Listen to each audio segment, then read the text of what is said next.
Tom is my name. I recently got married to someone extremely precious to me, but the road to this point wasn't without its challenges.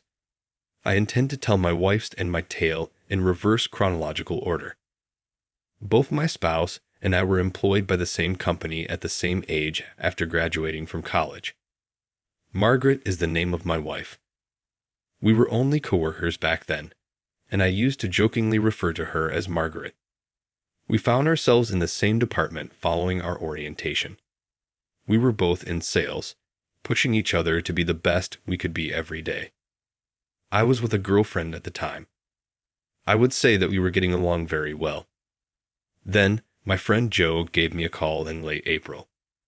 Joe is one of my old high school friends. Even though we attended different colleges, the men and I would occasionally get together. Joe called and said, "I have a couple of tickets for an amusement park. Wish to invite our pals along." It was a little strange for me because I had never gone on a double date before, but it sounded like a fun experience. Together, my girlfriend and I made the decision to go. We got together there on the day of our double date throughout the long weekend. Upon exiting my vehicle, I yelled, "Hey, Joe." "Hey, long time, no see," said Joe, holding up his hand. Although neither of us had ever met our girlfriends or even heard their names before, we were both aware that we had girlfriends. We presented our girls, a little nervous. "This is Margaret. Nice to meet you." The moment I saw the face of the girl stepping out of Joe's car, I said, "What, Margaret? Tom, is that you?" We both looked at each other and couldn't help but laugh. Turns out, my buddy Joe's girlfriend was none other than my coworker, Margaret. "No way." "I knew you were in sales, but Tom and Margaret, you're at the same company." Joe was equally shocked and raised his voice. It was such a coincidence. All we could do was laugh. Riding that wave of laughter, we all acted like kids, running around an amusement park. Then, at lunchtime, they said they had something to tell me. Joe and Margaret were planning to get married in June. The wedding date was still up in the air, but they said once they'd saved up some cash, they'd like to have a wedding. So, come a lucky day in June, Joe and Margaret tied the knot. Margaret kept her last name. I hear that ever since they got married, Margaret's been making Joe's lunch every day. I was privy to all these lovey-dovey stories. But as for me, I got dumped by my girlfriend that fall. Ever since she heard Joe and Margaret were getting married, she'd been mulling over our future. I've been thinking about it too, but what she said hit me hard. "I can't see a future with you." I asked if I'd done something wrong, but her response was vague, something like, "It just doesn't feel right." Let the past be the past, I thought, but it was a tough pill to swallow. Joe and Margaret were the ones who consoled and encouraged me. Despite being newlyweds, they'd invite me over and lift my spirits with some drinks. Best friends and coworkers, including myself, the three of us started hanging out more once Joe and Margaret got married. I thought this enjoyable dynamic would last forever. Then a new year rolled around, and spring came along. It was the spring marking our second year at the company. One Monday, when work hours had already started, Margaret was nowhere to be found. "Is she unusually off work today?" Just as I was about to ask my boss that, my phone rang. It was an old high school buddy. "Sorry to bother you at work, but I just got a call from a friend." Without any pleasantries, he sounded rushed, but the next words from him left me in shock.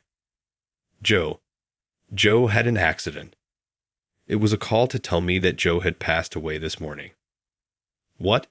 Joe, you're kidding me. What do you mean he's gone?" I was rattled. I couldn't believe what I was hearing. The accident happened last night. Joe was in the passenger seat of a friend's car, and an oncoming car, apparently a dozing driver, ran into the car. Joe was rushed into emergency surgery, but passed away in the early hours. I attended Joe's funeral. "Joe, why did it have to be you?" I couldn't stop the tears. The harsh reality was too much to take. Margaret held it together at first, but broke down crying during the service. I couldn't bear to look at her like that, so I covered my face with a handkerchief, trying to stifle my sobs. Afterwards, Margaret took a month off work. By the time she came back, she had lost a lot of weight. When she returned, she came to my desk. "Tom, thanks for all the emails. Sorry for worrying you." Margaret smiled, but I could tell she was still forcing it. Even I couldn't believe that Joe was gone. That's why I've been so worried about Margaret. During her time off, I had been sending her emails at night. "Are you eating properly? Getting good sleep in your bed?" That's all. I could have really asked in my emails, but Margaret told me she appreciated those messages. Being alone at night was tough for her. When she got home, the loneliness hit her hard, and she couldn't get anything down. When she got an email from me, it made her think that she had to at least try to live a normal life. Even if it was just one sandwich, she managed to eat it. Seeing Margaret like that, I couldn't bring myself to say, "I hope you get better soon." All I could do to make her feel even a little bit better was to invite her out for dinner after work. I tried a couple of times, along with colleagues who were also worried about her, but she declined, saying she wasn't up for it yet. But we kept asking her, and eventually, she accepted our invitation. Her appetite was small, but seeing Margaret say the food was good and actually eating a little made me feel somewhat relieved. On our way back from dinner, as we lived in the same direction, Margaret and I walked down the night streets together. Then Margaret started talking about Joe. He is in the cemetery now, and all that's left at home is his portrait. I'm really alone now. Margaret started to cry, her tears flowing freely. All I could do for her was offer her my handkerchief and rub her back. Her sorrow from losing Joe was beyond my own. With that thought, I found myself at a loss for words. "I'm sorry. Thank you." Margaret had been crying for a while, but she said that and started walking again. I had initially planned to only walk her part of the way home, but I couldn't bear to let her walk alone in her current state, so I ended up walking her all the way to her house. There, I lit a candle in memory of Joe. Pictures from the funeral, along with cheerful photos of Margaret and Joe, adorned the room. Seeing that, I couldn't hold back my tears either. I'm sorry for crying when I should be the one encouraging you. My words got choked up in tears. It's too soon, isn't it? We had so much more ahead of us. It's frustrating, but I bet Joe is the most frustrated of all. Margaret said as she wiped away her tears. But I have to keep going, or else Joe would worry, she shared. Even though she might not be fully ready yet, she's trying to cheer up a little bit at a time. I wondered what I could do for Margaret. All I could do was listen to her and take her out to eat. That felt so inadequate. Margaret had said that she finds it easier to cope while working, but it seemed like she was putting on a brave face. Yet she managed to get through the first anniversary of Joe's passing. While she still had her down moments, Margaret was slowly getting her spirits back during this time. The support from everyone remained unchanged. A few of us from work kept inviting her out to dinner after work. I continued to walk Margaret back to her house. On days when we got home early, I would light a candle in memory of Joe. One day, while I was walking Margaret back to her house, she asked, "Why do you always walk me home?" "I don't want you to be in danger if something happens on the way home, right? There are dark streets. Besides, if something happened to Margaret, Joe would be furious. I don't care if it's none of my business, but I have to protect you, whom Joe cherished so much. Otherwise, he's going to get mad at me in my dreams about what I'm doing," I said, chuckling to lighten the mood. Margaret said thanks, and she laughed. Time passed, and we reached the 3rd anniversary of Joe's passing. Both Margaret and I were more involved in our work than ever. On exhausting days, we continued to unwind by going out to dinner with some co-workers. Then one day, as I was walking Margaret home again, she said she had a small favor to ask. "You see, the light bulbs in my foyer and dressing room have gone out. I tried standing on a step stool, but I just can't reach. Could you help?" To Margaret, who seemed a bit embarrassed to ask, I cheerfully replied, "Sure thing, no big deal. Don't sweat the small stuff." I added, and Margaret smiled as if she were really pleased. Once inside her house, I replaced the light bulbs for her. "Thanks so much. It's surprising how much you need a tall person sometimes," she said. I joked, "Well, good thing I could reach the ceiling. Otherwise, that would have been embarrassing. Huh." Margaret laughed and said, "Funny thing is, when Joe changed a light bulb in another room, he was barely reaching it, trembling all the while." I laughed back. "Hey, well, I'm way taller than him. Yeah, this ceiling would be a stretch for Joe." Margaret suddenly burst out laughing. I stepped down from the step stool, folded it up, and handed it over to her. But just then, our fingers lightly touched, and our eyes met.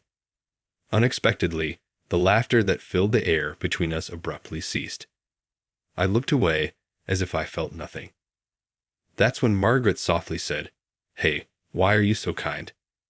Hearing that, our eyes met again. For a split second, I felt my heart skip a beat, but I said nothing and just looked at Margaret. "You're always encouraging me, and you're always concerned. You're too kind. I might get the wrong idea." Margaret spoke slowly once again. I felt my heart flutter, but then she said, "Just kidding. Sorry, forget it. Geez, maybe I'm a little tipsy today," and went on to put away the step stool as if nothing had happened. However, I found myself chasing after her, and before I knew it, I was hugging her from behind. A moment of silence passed. I could feel the warmth radiating from Margaret in my arms. And then it hit me. The feeling that I wanted to protect Margaret was there.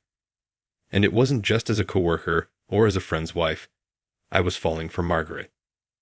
But the moment I realized this, my buddy, Joe's face flashed through my mind. So I loosened my arms that were wrapped around her. "Sorry, I must be a little tipsy too." I apologized to Margaret. Margaret shook her head, saying no, and turned towards me. A tear was visible in her eye. I lifted my gaze slightly, and it landed on Joe's framed photo. Without a word, I walked up to the photo and lit a candle. In my heart, I whispered, "Sorry, Joe," unable to say anything else. Then I told Margaret, "See you at work tomorrow," and left her house. The next day at the office, Margaret and I acted as if nothing had happened. But from that day on, every time our eyes met, it felt as if we were swallowing something. I suspected Margaret felt the same way. These days continued for a while. Then, one day, while I was walking Margaret home after having dinner with coworkers, an unusual silence filled the air. The words we'd been holding back since that moment had been gradually growing stronger. I stopped walking. Margaret noticed and stopped too. Then I finally told Margaret how I felt. "Is it so bad if it's me? I want to be by your side in any way possible." That was my true, sincere feeling. Margaret looked at me, and after a moment of silence, nodded yes. She had accepted my feelings, but it wasn't the end. On my day off that week, I went to a certain place. I stood in front of Joe's grave. This was important news. I wanted to say it here, where Joe was.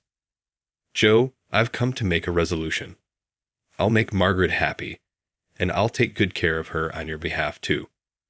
So please accept that I'll be the one with her. I promise I'll protect her smile, no matter what." I said that, then bowed my head in front of Joe's grave. How long I closed my eyes and bowed, I can't say. Suddenly, I felt a gentle, warm breeze blow by. I lifted my head and looked at Joe's grave, asking, "Do you forgive me?" I posed the question like that. Then another warm breeze blew. It felt like Joe was answering me. That warm wind had a kindness to it that reminded me of how Joe used to speak. I said, "Thank you," and bowed my head deeply once more. I promised I'll absolutely keep this vow. I swore that to Joe. As I left, I turned towards Joe's grave one last time and said, "Joe, I'll be back." With that, I walked away.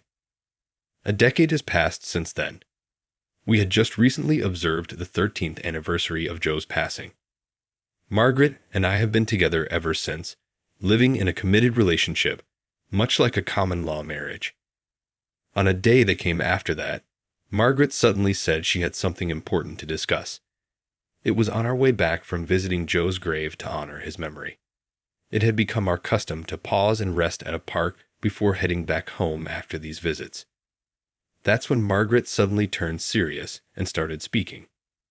"Tom, it's been a while, and we just had Joe's 13th memorial service. So, I've been thinking, it's about time. I know we shouldn't rush to conclusions, but we need to think about our own lives too. I'm sorry for everything up to this point. Thanks for being there for me. So here's this." In Margaret's trembling hand was a marriage license. I hugged Margaret tightly. "Don't apologize. I'm the one who said any form of us is fine, right?" Margaret broke into tears, nodded yes, and forced a smile. "Hey, don't cry. If you do, I'll feel like I've broken a man-to-man promise." I cheerfully said that to prevent Margaret from crying any further. "What's this man-to-man promise you were talking about?" asked Margaret with a laugh. I answered, "Well, never mind that." I gave Margaret another hug and raised an eyebrow at the sky. "Joe, I swear to honor our agreement." Joe is undoubtedly keeping an eye on us and is pleased to see Margaret grinning. Thus, we were joined in marriage. A sweet young girl that resembles Margaret was born into our family 2 years later. There was a meteor shower the day our baby was born. There were further reasons why that day was noteworthy. Joe cherished spending time under the stars. Margaret and I couldn't help but believe that Jesus was sending his blessings for our happiness and a safe delivery because we both knew that. The youngster arrived healthy and energetic, and ever since then, her endearing laugh has brightened our life. We intend to continue enjoying life according to our own terms so that the family we are dedicated to defending can always grin, and we will continue to cherish our loved ones as much as they deserve.